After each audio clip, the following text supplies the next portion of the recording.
Welcome to the Tech Egg. Don't get scrambled. Enjoy the video.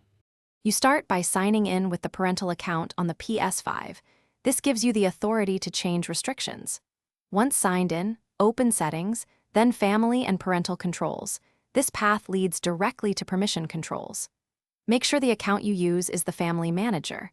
Without that role, you cannot remove limits. If you're using the PlayStation app, mirror the same sign-in and navigate to Parental Controls there so you can continue on either device. Once in Family Management, choose the specific child account whose controls you want to remove. You'll see categories, age level for games, communication and multiplayer, and spending. Change each category to the desired level or set them to unrestricted where available. The console will explain what each level allows. When you make changes, the system prompts for the parental passcode. Enter it to confirm. After confirming, the new permissions apply immediately, and you can test by switching to finish, sign out and then sign into the child profile to confirm controls are removed.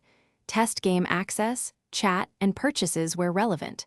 If anything blocks you, make sure the parental passcode was entered correctly. If you forgot it, recover your PSN account or follow Sony's account recovery steps to reset the passcode. Once done, restart the Ps5 and install any pending system updates, because outdated firmware can sometimes prevent setting changes from applying properly. Thanks for watching. Consider subscribing if I helped unscramble your problems.